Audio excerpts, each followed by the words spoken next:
যুক্তরাজ্যে চিকিৎসা শেষে প্রায় 4 মাস পর দেশে ফিরলেন সাবেক প্রধানমন্ত্রী ও বিএনপি চেয়ারপারসন বেগম খালেদা জিয়া।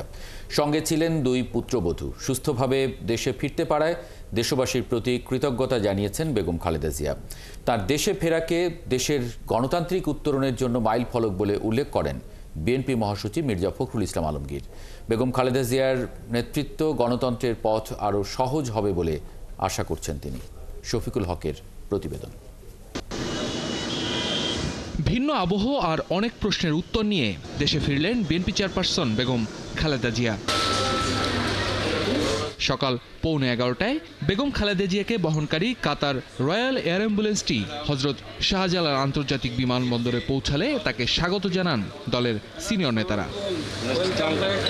আমরা মনে করি যে বেগম খালেদা জিয়ার এই উপস্থিতি, তার দেশে ফিরে আসা, এটা আমাদের গণতন্ত্রের উত্তরণের পথকে আরো সহজ করবে, দেশকে একটা সঠিক বৈষম্যহীন একটা পরিস্থিতির দিকে নিয়ে যেতে সহযোগিতা করবে।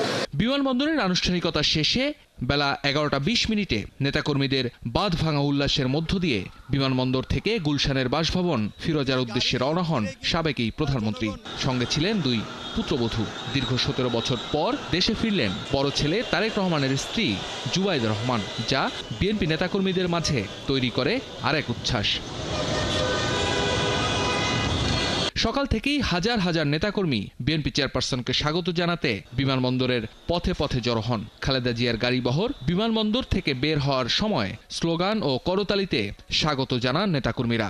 তাদের এমন উপস্থিতিতে বিমানবন্দর এলাকা হয়ে ওঠে উৎসব মুখর। -2 ফর্মুলা এগুলোর মধ্যে আমরা কানের মধ্যে এটা উঠাই না। এই কারণে দেশনেত্রী বেগম খালেদা জিয়া বাংলাদেশে ফিরবেন, এটা আমরা নিশ্চিত ছিলাম এবং সেটা হয়েছে আলহামদুলিল্লাহ। আগামী দিনে গণতান্ত্রিক যে প্রক্রিয়া সেটি এক ধাপ এগিয়ে যাবে আমরা মনে করি। দেশে একটা স্বাভাবিক রাজনীতির পরিবেশ থাকবে, গণতন্ত্রের ভিত শক্তিশালী হবে, জনগণের সরকার প্রতিষ্ঠিত হবে এবং আমরা দেশবাসী সবাই ঐক্যবদ্ধ থাকবো দেশনেত্রী বেগম খালেদা জিয়ার নেতৃত্বে, তারেক রহমানের নেতৃত্বে। দেশনেত্রী বেগম খালেদা জিয়া আমাদের জন্য একটা অনুপ্রেরণা এবং আমাদের মাথার উপরে একটা ছাদ, একটা পরিবারের যেমন মানে বাবা মা না থাকলে যে অবস্থা হয়, দলের মাথা উনি দলের অনুপ্রেরণা। আমরা তো ভীষণভাবে অনুপ্রাণিত। খালেদা জিয়ার গাড়িবহর বিমানবন্দর থেকে গুলশানের পথে রওনা হলে রাস্তার 2 পাশে দাঁড়িয়ে থাকা নেতাকর্মীরা স্লোগান দিয়ে খালেদা জিয়াকে স্বাগত জানান। হাত নেড়ে তাদের শুভেচ্ছার জবাব দেন বিএনপি চেয়ারপারসন। নেতাকর্মীদের রাস্তার 2 পাশে দাঁড়ানোর দলীয় নির্দেশনা থাকলেও আবেগের কাছে হেরে যায় সব শৃঙ্খল। বিমানবন্দর থেকে গুলশানের বাসায় গাড়িবহর পৌঁছাতে সময় লাগে প্রায় 2.5 ঘন্টা। এবার আর হুইল চেয়ার নয়, হেঁটেই বাসায় প্রবেশ করেন বেগম জিয়া।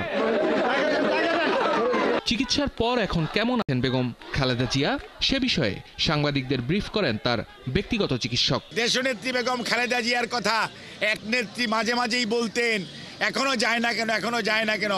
উনিই চলে গেছেন, কিন্তু দেশনেত্রী এখন বর্তমান আল্লাহর কাছে শুকরিয়া জানাই।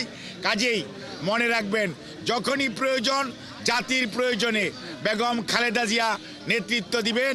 শফিকুল হক, 71, ঢাকা।